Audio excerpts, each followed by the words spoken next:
Hi friends, आज मैं आप लोगों को यूपी स्कॉलरशिप के बारे में बताऊंगा।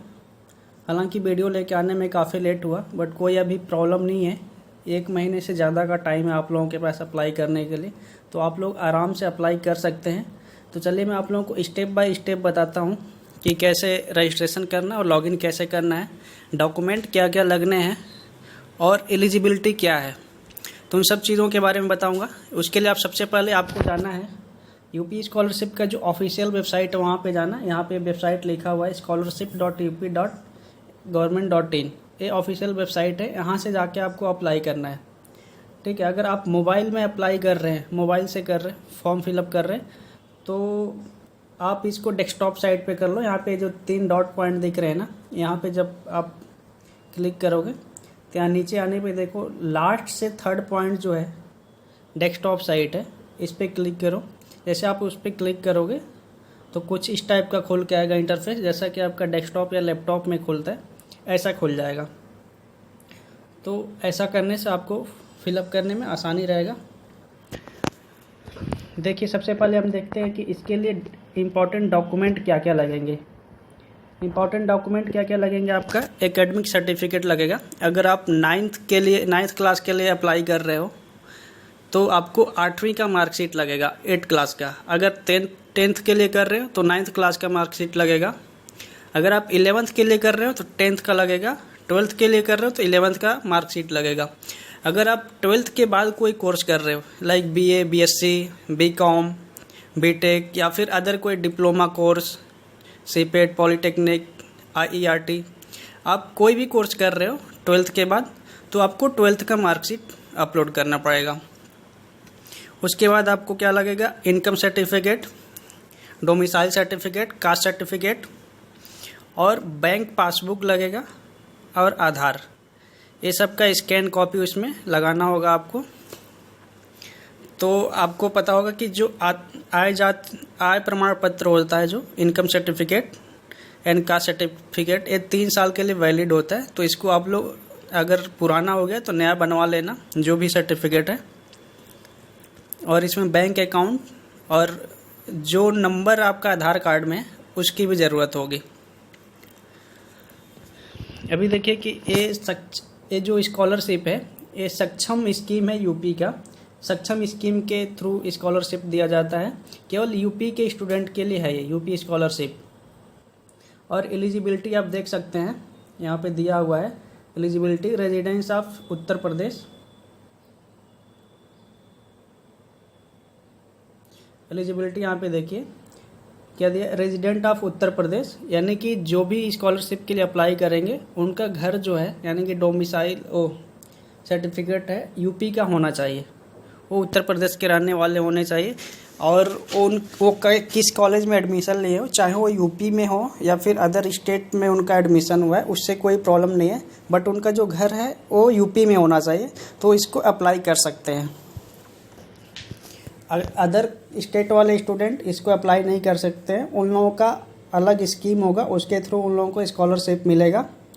तो आप लोग वहाँ अपने कॉलेज में पता करना है, फिर अप्लाई करना है।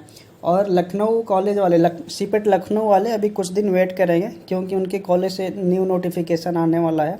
या फिर आप कॉलेज में फ़ोन करना, उसके बाद अप्लाई करना। और दूसरा एलिजिबिलिटी क्या है इसमें, जो एनुअल इनकम है आपका 2 लाख से कम होना चाहिए जनरल और OBC के लिए। जो आपका इनकम सर्टिफिकेट आप बनवाएंगे वो 2 लाख से कम होना चाहिए जनरल और OBC। बाकी जो माइनॉरिटी कम्युनिटी है, माइनॉरिटी, SC ST, इन लोगों का 2.5 लाख तक का चलेगा। तो अब चलिए, सबसे फर्स्ट स्टेप आप देख सकते हैं यहाँ पे दिया हुआ है स्टूडेंट ऑप्शन है। आप यहाँ पे क्लिक करोगे, देखिए क्लिक करने के बाद यहाँ पे क्या क्या आ रहा है, रजिस्ट्रेशन आ रहा है, फ्रेश लॉगिन आ रहा है, रिन्यूअल लॉगिन आ रहा है। तो जिनका रजिस्ट्रेशन हो गया है वो फ्रेश लॉगिन करेंगे। और रिन्यूअल लॉगिन कौन करेंगे, जो इसके पहले 9th में इसको अप्लाई कर चुके हैं या फिर किसी क्लास में अप्लाई कर चुके हैं, तो रिन्यूअल लॉगिन करेंगे। तो सबसे पहले हम रजिस्ट्रेशन करते हैं। यहाँ पे देखिए, जब आप रजिस्ट्रेशन पे जाओगे तो यहाँ पे देखिए कैटेगरी वाइज यहाँ पे दिया हुआ है कि कैसे करना है। देखिए अल्पसंख्यक, यहाँ पे देखिए SC ST जनरल कैटेगरी के लिए यहाँ पे क्लिक करना है किसी ऑप्शन में, pre matric, post matric other than intermediate. Pre matric का मतलब क्या हुआ, 9th और हाई स्कूल।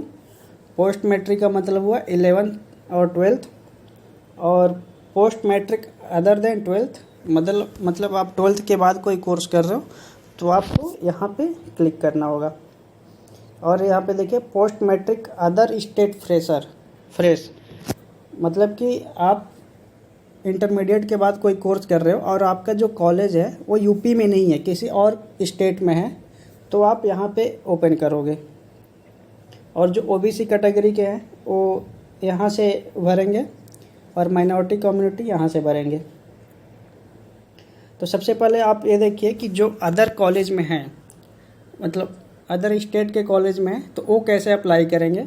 तो यहाँ पे आप जाना पोस्ट मैट्रिक अदर स्टेट, यहाँ पे जाना देखिए। और जो रजिस्ट्रेशन अप्लाई करने का डेट है वो देखिए, सबसे पहले आप डेट देख लीजिए, मैं डेट बताना भूल गया आप लोगों को। जो 9th और हाई स्कूल के स्टूडेंट हैं उनका जो रजिस्ट्रेशन स्टार्ट है 24 जुलाई से रजिस्ट्रेशन हो रहा उनका, और लास्ट डेट क्या है 12 अक्टूबर है, यानी कि 12/10/2020 तक आप अप्लाई कर सकते हो। मतलब 12 अक्टूबर को आपको फाइनल सबमिट कर देना है। और 10th के एबव जितने भी हैं, 11, 12 या फिर उसके एबव कोई अदर कोर्स करने वाले स्टूडेंट हैं, उनका जो रजिस्ट्रेशन हो रहा है वो 1 अगस्त से स्टार्ट हुआ है और 5 नवंबर तक उनका लास्ट डेट है। तो आप लोग 5 नवंबर तक उसको अप्लाई कर सकते हैं।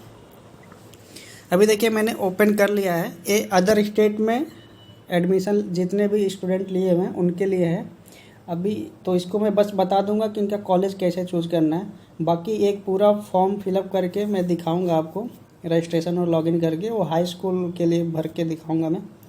तो आप यहाँ समझ लीजिए, यहाँ पे देखिए दिया हुआ है जिला जहाँ छात्र अस्थायी निवासी हो, मतलब आपका जो घर किस डिस्ट्रिक्ट में है वो भरना है। आप सपोज करो यहाँ पे देखिए यूपी के जितने भी डिस्ट्रिक्ट हैं सारे के सारे यहाँ पे खुल के आ गए हैं, तो आप यहाँ से भर सकते हैं।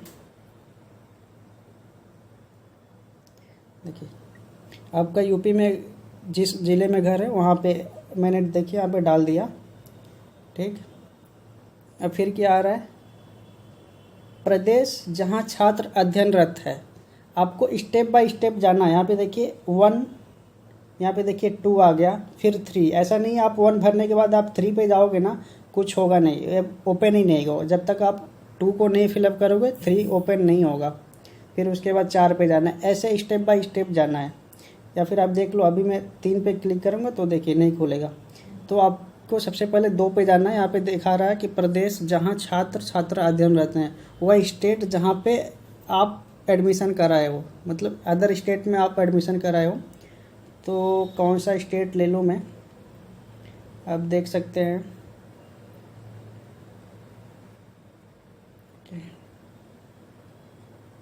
कोई भी एक स्टेट ले लेते हैं, उड़ीसा ले लेते हैं। हमने उड़ीसा ले लिया। अभी नेक्स्ट ऑप्शन क्या आ रहा है, वो छात्र जिस ज़िले में अध्ययनरत है। अब उड़ीसा में किस डिस्ट्रिक्ट में हमने एडमिशन कराया है वो यहाँ पे फिलअप करना है। बालासोर, बरहमपुर, भुवनेश्वर, तो भुवनेश्वर डाल देता हूँ मैं। अभी देखिए भुवनेश्वर के जितने भी कॉलेज रहेंगे इस स्कॉलरशिप के अंदर में, तो यहाँ पे खुल के आ जाएंगे। जो 4th है ना, यहाँ पे शिक्षण संस्थान, आपके कॉलेज का नाम क्या है यहाँ पे आपको चूज करना होगा।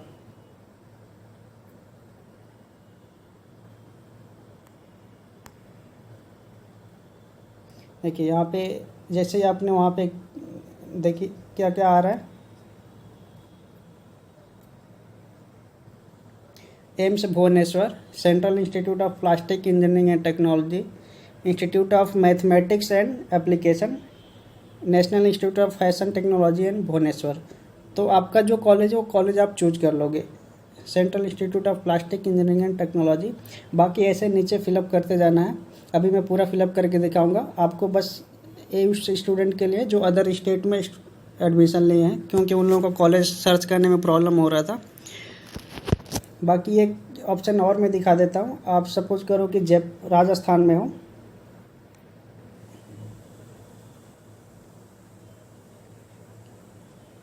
राजस्थान, और जब भी आप नाम सर्च करोगे ना, जितने भी इंस्टीट्यूट नेम या फिर स्टेट नेम दिए हुए अल्फ़ाबेटिकल दिए रहते हैं, तो आप लैपटॉप या फिर डेस्कटॉप पे हो ना, कीबोर्ड में वो अल्फ़ाबेट प्रेस करोगे तो डायरेक्ट वो इस स्टेट का नाम आ जाएगा।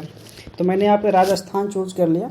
अभी देखिए, फिर यहाँ पे ज़िला पूछ रहा है कौन सा डिस्ट्रिक्ट में आपने एडमिशन लिया है, तो जयपुर डाल देता हूँ मैं, क्योंकि लड़कों का एडमिशन जयपुर में ही हुआ है। अभी देखिए, जयपुर हमने चूज़ कर लिया। अभी इंस्टीट्यूट नेम पूछ रहा है, इंस्टीट्यूट नेम पे आप जाएंगे तो देखिए सबसे पहले सीपेट का ही नाम आ रहा है, बाकी कॉलेज भी हैं, तो आप सीपेट चूज़ कर लो, कोई प्रॉब्लम नहीं है। इसमें आगे आपको फिलअप करते जाना है, ठीक है। तो अभी चलिए मैं आपको एक फॉर्म फिलअप करके दिखाता हूँ कैसे फिलअप करना है। फिर से वहीं जाएंगे हम, स्टूडेंट पे, रजिस्ट्रेशन पे जाना है।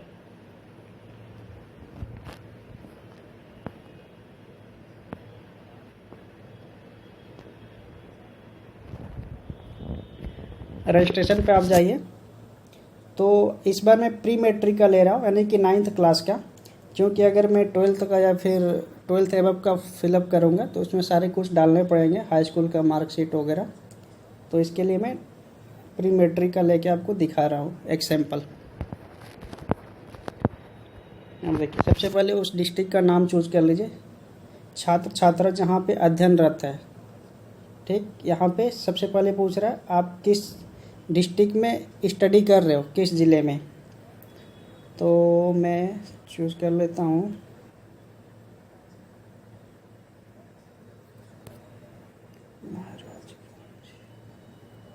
ठीक। मैंने जहाँ से हाई स्कूल किया है वो डिस्ट्रिक्ट मैंने चूज़ कर लिया। अभी उस डिस्ट्रिक्ट में जितने भी कॉलेज रहेंगे ना, वो सब ओपन होके आ जाएंगे। यहाँ पे शिक्षण संस्थान पूछ रहा है, शिक्षण संस्थान, आप यहाँ से अपने कॉलेज का नाम चूज कर सकते हैं।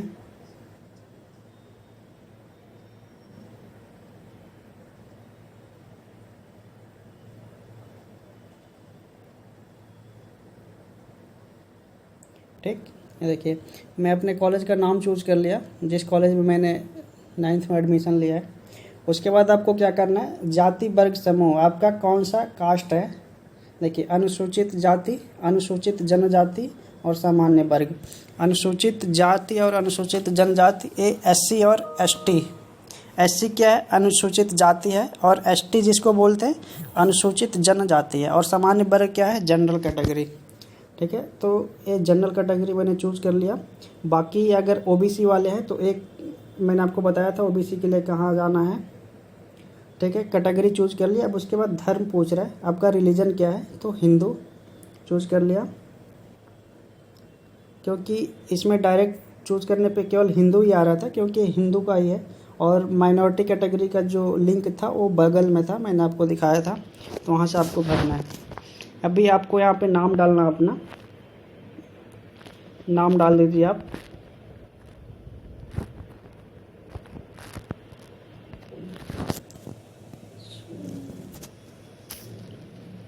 ठीक, आपका नाम हो गया। फादर्स नेम डाल दीजिए।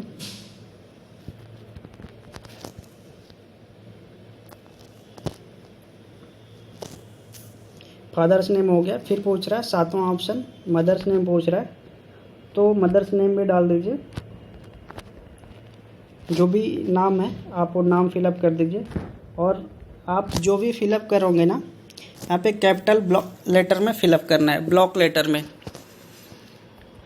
उसके बाद क्या आ रहा है, आपका डेट ऑफ बर्थ पूछ रहा है। डेट ऑफ बर्थ क्या है वो डाल देना आपको, तो मैं चूज़ कर लेता हूँ।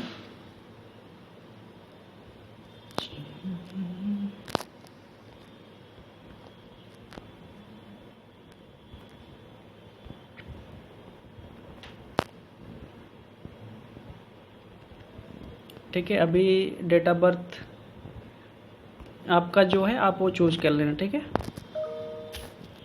डेट ऑफ बर्थ हो गया। अब मेल फीमेल ट्रांसजेंडर, आपका जो भी कैटेगरी है वो चूज़ कर लेना। मेल है तो मेल है, और female means female, male means boys, female means girls.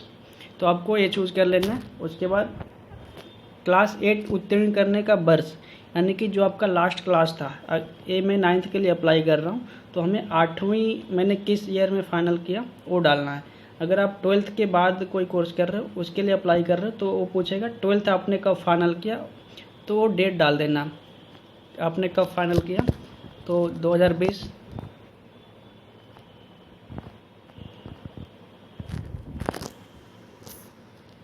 अब क्लास 8 में आप किस स्कूल में थे, तो क्लास 8 में आप जिस स्कूल में थे उसी स्कूल का नाम डाल दीजिए।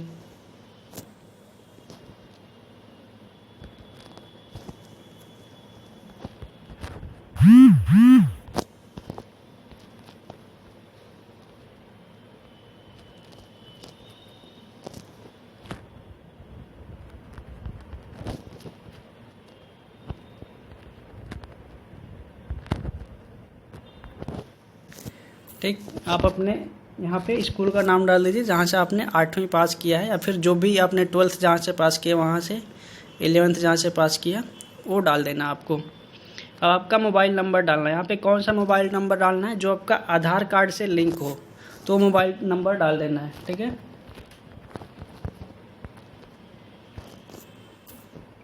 फिर पूछ रहा है दूरभाष नंबर, दूरभाष बोले तो लैंडलाइन नंबर पूछ रहा है, टेलीफोन नंबर अगर आपके पास है तो आप डाल सकते हैं, नहीं तो नहीं डालना है, ठीक है। अब ईमेल आईडी पूछ रहा है, आप ईमेल आईडी कोई डाल दीजिए।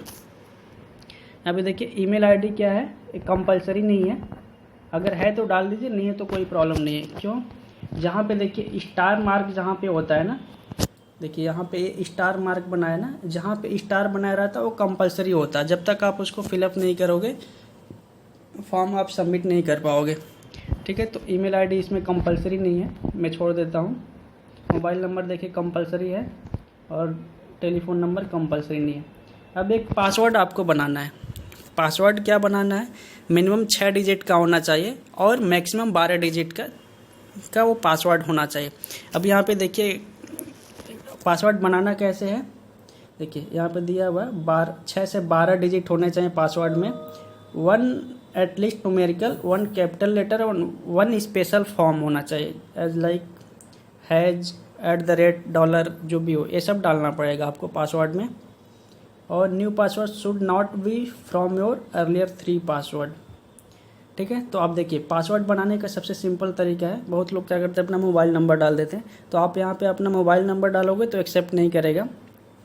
आप कोई भी एक ही फॉर्म में डालोगे ना तो एक्सेप्ट नहीं करेगा। उसके लिए आप सबसे सिंपल पासवर्ड कैसे बनाओगे, अब देखो सपोज करो कि आपका नाम जो भी है, यानी कि जो मेरे नाम का फर्स्ट लेटर है ना वो मैं ले लेता हूँ, ठीक, कैपिटल में। और सेकंड लेटर कौन सा लूँगा मैं, जो मेरा टाइटल है उसको मैं स्मॉल में ले लूँगा, ठीक। अब उसके बाद आप चूज़ कर लीजिए 1 2 3 4 5, यहाँ तक हो गया। उसके बाद आप एक स्पेशल कैरेक्टर लगाना है, आप @ लगा दो, हैज़ लगा दो, स्टार मत लगाना, स्टार लगाओगे तो एक्सेप्ट नहीं करेगा। तो स्टार को छोड़ के आपको जो भी लगाना है, एंड लगाना है, हैज़ लगाना है, @ लगाना है, $, लगाना है, ये सब आप लगा सकते हो। तो पासवर्ड आपको समझ में आ गया होगा। सपोज करो कि आपका नाम राम वर्मा है, तो पासवर्ड कैसे बनाओगे, R कैपिटल ले लेना, राम का फर्स्ट लेटर R कैपिटल, और वर्मा का जो फर्स्ट लेटर है V को आप स्मॉल में डालना। बाकी 1 2 3 4 5 और एक स्पेशल कैरेक्टर जो भी हो, स्टार छोड़ के, हैज, @ जो भी लगाना होगा लगा देना। तो ये क्या है, सिंपल पासवर्ड है, आपको याद रहेगा, आपके नाम से है।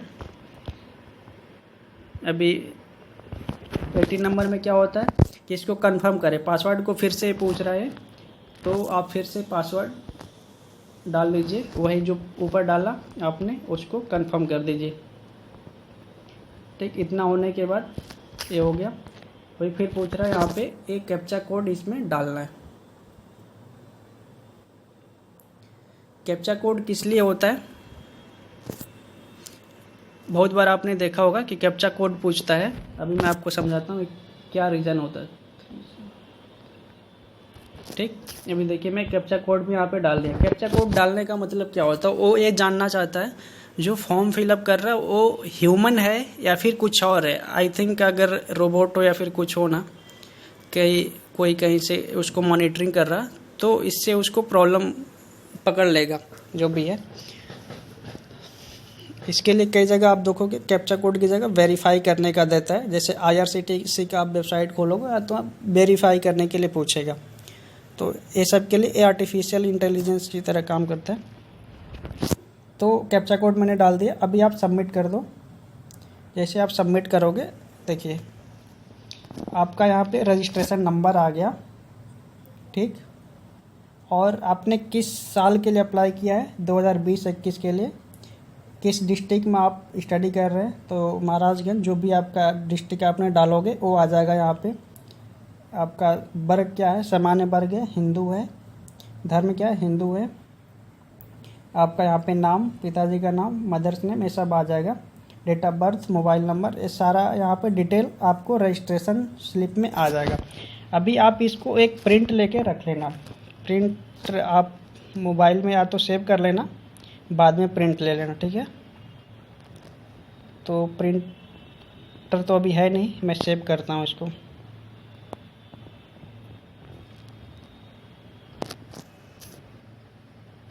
ठीक है,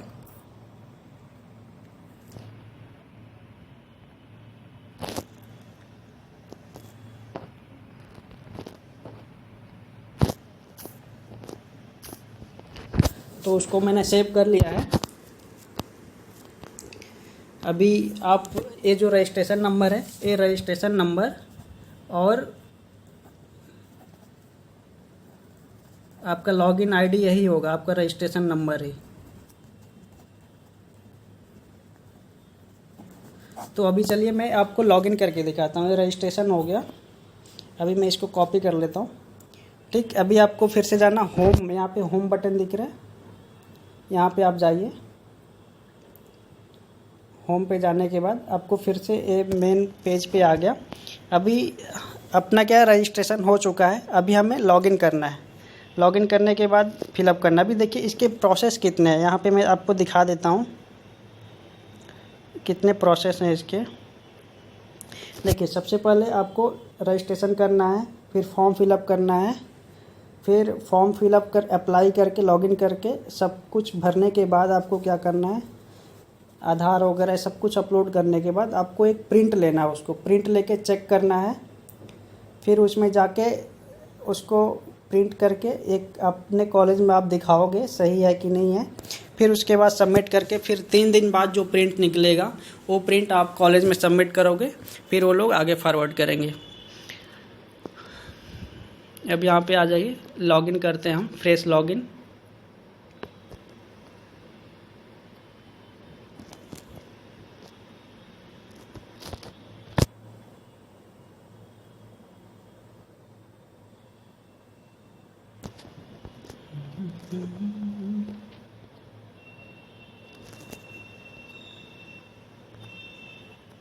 यहाँ पे देखिए लॉगिन का पेज खुल चुका है। तो हम यहाँ पे आपको लॉगिन करके दिखाते हैं कैसे लॉगिन करके फिलअप करना है। तो यहाँ पे ऑलरेडी 2 ऑप्शन है, नवीन एवं पूर्वदशम, मतलब न्यू फ्रेश लॉगिन किए हम लोग, और प्री मेट्रिक है, 10वीं के पहले का है। ठीक, अभी आगे चलिए, आगे यहाँ पे पूछ रहा है, यहाँ पे आगे पूछ रहा है कि रजिस्ट्रेशन नंबर भरें, रजिस्ट्रेशन संख्या, जो अपना रजिस्ट्रेशन नंबर है आप यहाँ पे डाल दो। ठीक है, रजिस्ट्रेशन नंबर हमने डाल दिया।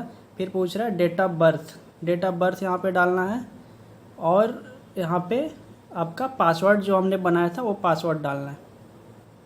ठीक, डेट ऑफ बर्थ आप डाल दीजिए। डेट ऑफ बर्थ हमेशा यहाँ पे ऑब्लिक करके डालना है, डैश नहीं लगाना है। पासवर्ड जो आपने बनाया होगा वो पासवर्ड डाल देना है। और आप कोशिश करिएगा कि आप साइबर कैफ़े से आप जब भरवाओगे तो लोग पासवर्ड क्या डालते हैं, ईमेल आईडी, मोबाइल नंबर क्या डालते हैं, आप ये सब एक बार प्रिंट करा के सब कुछ चेक कर लेना।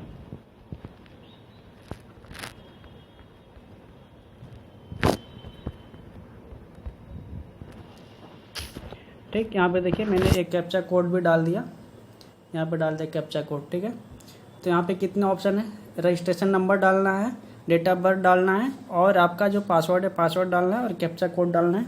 इसके बाद आप सबमिट कर दो। सबमिट करने के बाद ऐसा एक पेज खुलेगा। यहाँ पे क्या इम्पोर्टेंट इन्फॉर्मेशन दिए हुए हैं, आप इसको पढ़ लोगे तो ज़्यादा बेटर रहेगा।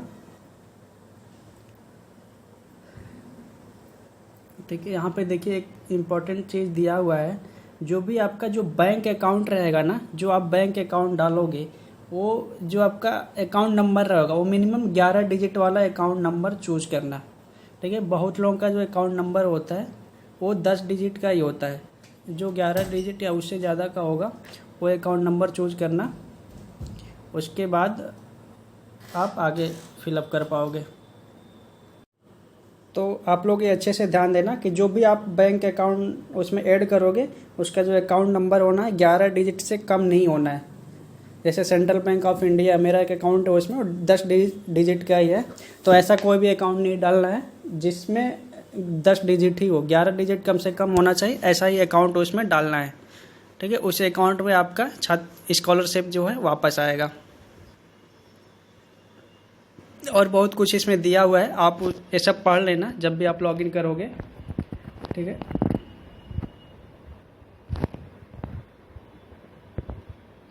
और ये भी दिया हुआ कि क्या नहीं करना चाहिए, ये सब डाटा किसी को देना नहीं, वो सब दिया हुआ है। तो आप यहाँ पे एक्सेप्ट पे क्लिक करो, फिर प्रोसीड कर दो।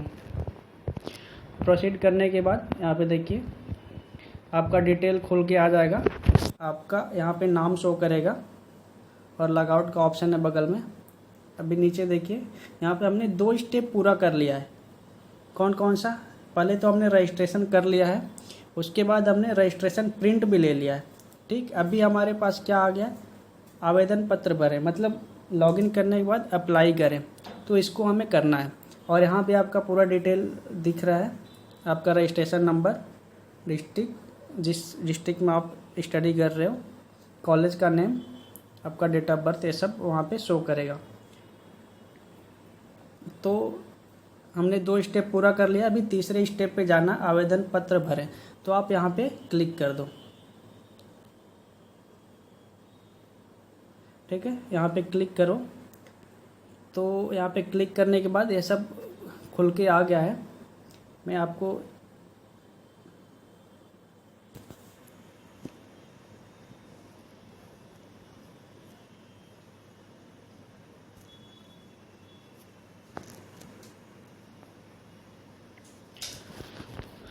तो देखिए यहाँ पे सबसे पहले आप अपना एड्रेस डाल दो, जो भी आपका एड्रेस है यहाँ पे। ठीक, एड्रेस, और आप पास हो गए हो तो कितना नंबर उसमें आपने पाया है वो सब डाल दीजिए। ठीक है, आप देखिए मैं आपको डालता हूँ, अपना एड्रेस डालता हूँ। एड्रेस यहाँ पे डाल देते हैं।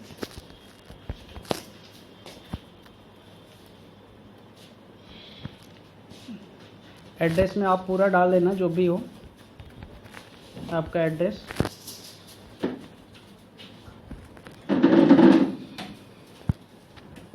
एड्रेस हो गया, और पास हैं तो पास डाल दिया, 8वीं पास। आप पूर्णांक कितना है, आपने जो एग्ज़ाम दिया कितने सब्जेक्ट थे, टोटल कितने नंबर के थे वो, तो 600 के थे, जो भी हो आप डाल दो आपका। उसके बाद आपने कितना, आपका कितना नंबर मिला वो डाल दीजिए। आपको जितना नंबर मिला आप यहाँ पे वो डालोगे। उसके बाद आ रहा है आपका इनकम कितना है, आपके जो इनकम सर्टिफिकेट बनवाया आपने, आपके पिताजी का, फिर जो भी है आपके घर का इनकम कितना है, तो आपको उतना ही डालना है जितना आपने इनकम सर्टिफिकेट में बनवाया है। ऐसा नहीं है कि इनकम सर्टिफिकेट में कुछ और है और यहाँ पे कुछ और फिलअप करो, तो वो सब नहीं डालना है। आप यहाँ पे जो इनकम सर्टिफिकेट में रहेगा वही डालना है। ठीक है, जो भी है आप डाल देना यहाँ पे। फिर पूछ रहा है उपजाति, आपका जो कास्ट है उसको क्या बोलते हैं, तो सब डाल देना। अभी यहाँ पे खुल नहीं रहा है मेरा, यानी कि जनरल के लिए कोई और नहीं होता है। ठीक है, और डाल देना। ठीक है, ये देखिए जाति प्रमाण पत्र, ये सब पूछ रहा है, लेकिन ये मेरे लिए ब्लॉक है, क्योंकि मैंने जनरल चूज किया है, तो जनरल में ये सब नहीं डालना होता है। जाति प्रमाण पत्र आवेदन, क्योंकि जो जाति प्रमाण पत्र लगता है वो ओबीसी और एससी एसटी के लिए लगता है। तो जब आप ओबीसी या फिर किसी के लिए भी अप्लाई करोगे तो यहाँ पे आपको डालना है आपका जो जाति प्रमाण पत्र है उसका रजिस्ट्रेशन नंबर और क्रमांक नंबर दोनों यहाँ पे फिल करना है। और किसके नाम पे बना, आपके नाम से बना, आप अपना नाम डाल दो और उसका नंबर जो भी है आपको ऐसा फिलअप करना होगा। जाति प्रमाण पत्र का जो प्रिंट होता है उसमें सब कुछ दिया रहता है, तो आप वहाँ से ये सब भर सकते हो। अभी उसके बाद क्या आ रहा है कि वो जारी कब किया गया।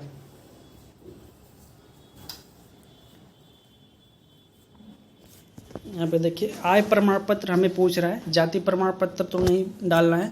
अब आय प्रमाण पत्र का यहाँ पे डालना है आवेदन फॉर्म संख्या और प्रमाण पत्र क्रमांक डालना है, ये सब डाल देना है। और आय प्रमाण पत्र जारी करने का तिथि पूछ रहा है, ठीक है, तो ये सब आपको डालना है। तो यहाँ पे मैं डाल देता हूँ कुछ भी, मुझे खुद ही याद नहीं है, तो एज ए सैम्पल कुछ भी डाल देता हूँ, ठीक है।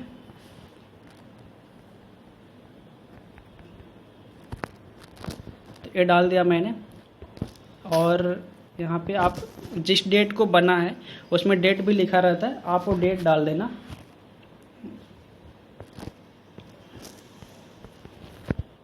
तो मैं डेट डाल देता हूँ।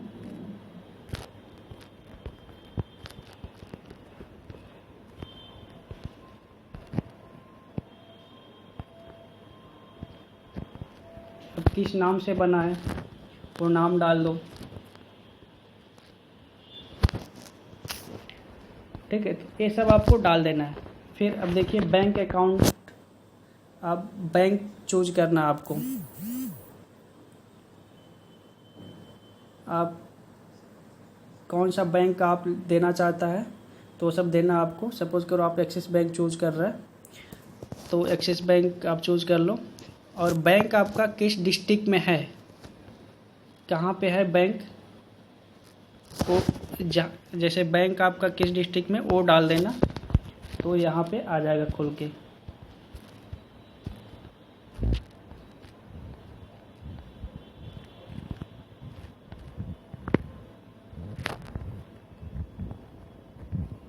अभी ब्रांच पूछ रहा है, ब्रांच कौन सा आपका, अभी यहाँ पे ओपन नहीं हो रहा है, कुछ टाइम बाद ओपन होगा। या फिर मैं बैंक नेम चेंज करता हूँ, बैंक ऑफ बड़ौदा डाल देता हूँ, ठीक है। वो कुछ टाइम बाद क्या होगा, यहाँ पे खुल के आएगा। जैसे आप रिफ्रेश करोगे ना तो ब्रांच चूज कर लें, जहाँ पे आपका ब्रांच, बैंक का ब्रांच कौन सा है वो ब्रांच चूज करना है। फिर आपका अकाउंट नंबर यहाँ पे पूछ रहा है, तो अकाउंट नंबर आपको डाल देना है यहाँ पे, ठीक, अकाउंट नंबर डालना है। उसके बाद आपको कंफर्म करना है यहाँ पे, सॉरी यहाँ पे आपको अकाउंट नंबर डालना है और यहाँ पे आपका नाम डालना है, जो भी आपका बैंक में पासबुक में नाम है वो नाम डालना है, अकाउंट नंबर डालना है। फिर यहाँ पे कंफर्म करना है, अकाउंट नंबर दोबारा डालना है जिससे कि वो कंफर्म हो जाए ये अकाउंट नंबर जो है सही दिया गया है। अब किस कक्षा में आप पढ़ रहे हैं, जिस क्लास के लिए आपने अप्लाई किया है वो यहाँ पे मैंने देखिए 9th के लिए अप्लाई किया है। फिर दे रहा है कि यहाँ पे 9th में एडमिशन लेने का डेट, किस डेट को आपने एडमिशन लिया तो वो डेट डाल दीजिए, ठीक है। जब भी आपने एडमिशन लिया वो डेट डाल दीजिए।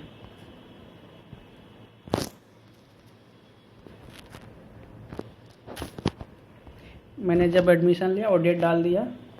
अब रजिस्ट्रेशन नंबर ये सब तो आप जिसके पास रहेगा वो सब डाल देना है, अगर नहीं है तो नहीं डालना है। ट्रांसफ़र सर्टिफिकेट नंबर ये सब आपको डालना है, अगर नहीं है तो नहीं डालना है। ट्रांसफ़र सर्टिफिकेट का डेट डालना है यहाँ पे।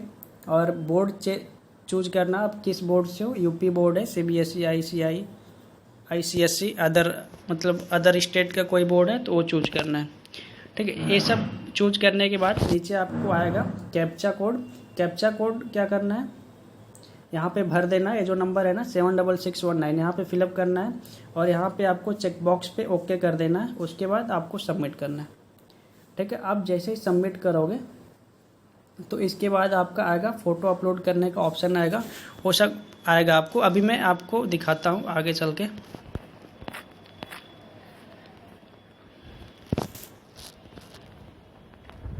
देखिए यहाँ पे वो मैं सबमिट किया नहीं, इसके लिए अभी भी ये पूरा नहीं हुआ है। ठीक है, आप सबमिट कर दोगे तो यहाँ पे ऐसे टिक मार्क हो जाएगा। अप्लाई करने के बाद आपको क्या करना है, फ़ोटो अपलोड करना है। फ़ोटो कौन सा फ़ोटो अपलोड करना है, आपका हाफ साइज़ फ़ोटो होगा 20 KB का, उससे ज़्यादा एक्सेप्ट नहीं करेगा, 20 KB से कम ही रखना है। तो फ़ोटो यहाँ पे अपलोड करना है। अब देख उसके बाद क्या, फ़ोटो अपलोड करने के बाद आवेदन पत्र को संशोधित करें। संशोधित करें मतलब उसमें कुछ रिकन्फर्मेशन करना होगा, वो कर देना आपको। फिर आपको आधार नंबर डालना, उसमें आधार नंबर डालने का ऑप्शन आएगा। उसको करने के बाद आप उसको प्रिंट ले लें, प्रिंट लेके उसको आप चेक करें कोई गलती है कि नहीं है। ठीक है, तो उसके बाद सबसे पहले आप फ़ोटो अपलोड करोगे, फिर उसको चेक करोगे, फिर आधार नंबर डाल के उसको प्रिंट ले लो। प्रिंट लेने के बाद उसको पूरा अच्छे से चेक करो। चेक करने के बाद यहाँ पे दिया है जांच के उपरांत आवेदन पत्र सबमिट करें। ठीक है, देखिए यहाँ पे चेक कर लें, फिर प्रिंट ले लें, फिर उसमें सबमिट करके चेक करके आप सबमिट कर लीजिए, फिर उसको प्रिंट ले लीजिए। और उसको देखिए जो फाइनल प्रिंट आएगा वो देखिए यहाँ पे वो सबमिट करने के 3 दिन बाद आएगा। सपोज करो कि आपने आज फाइनल सबमिट कर दिया, तो उसके 3 दिन बाद जो प्रिंट आएगा ना, उसको प्रिंट लेके आप कॉलेज में दिखाना। ठीक है, उसको प्रिंट लेके आपको कॉलेज में दिखाना है और संस्था हेतु आवेदन प्रिंट करें, उसको कॉलेज में दिखा के उसको जमा कर देना है। और देखिए यहाँ पे जो दिया है ना, जांच हेतु प्रिंट करें, इसको प्रिंट करके आप कॉलेज में दिखाना है, कोई गलत तो नहीं है। और इसमें ऑप्शन आएगा एक आपको फ़ी रिसिप्ट अपलोड करने का, फ़ी रिसिप्ट भी डालना है और कितना फ़ीस डालना है। जो सेमेस्टर वाइज जिनका फ़ीस जमा हो रहा है वो क्या करेंगे, उनको तो बस एक सेमेस्टर का ही फ़ीस रिसिप्ट मिला होगा, तो आप अपने कॉलेज में पता कर लेना कि सर फ़ीस कितना भरना है इसमें स्कॉलरशिप फॉर्म में। तो उसके हिसाब से आप उसमें फ़ी डिटेल डालना। आपको कोई भी प्रॉब्लम होता आप एक बार अपने कॉलेज में कांटेक्ट करना कि सर फ़ीस कितना डालना है, ये कैसे क्या करना, वो लोग पूरा डिटेल बताएंगे। क्योंकि फ़ीस का मुझे खुद कंफर्म नहीं है कि पूरा डालना है या फिर एक सेमेस्टर का ही जितना डाला हमने उतना ही डालना है। क्योंकि जो फ़ीस इसमें स्कॉलरशिप मिलती है वो पूरा का पूरा वापस मिलता है। जो मुझे मिलता था, जितना मेरा फ़ीस लगता था वो पूरा वापस आ जाता था। बट मेरा भी सेमेस्टर वाइज था, अब मुझे याद नहीं है कि मैं सेमेस्टर वाइज फ़ीस में फ़िलअप कर रहा था कैसे किया था। तो इसके लिए आप कॉलेज में कंफर्म करना कि सर केवल एक सेमेस्टर का फ़ीस दिखाना है या फिर दोनों सेमेस्टर का ऐड करके डालना है। तो वैसे आप लोग करना। और जो स्कॉलरशिप आता है अप्रैल में आ जाता है स्कॉलरशिप। ठीक है, अब मिलते हैं नेक्स्ट वीडियो में। आपको कोई भी प्रॉब्लम होता है पूछ लीजिएगा। Thanks for watching.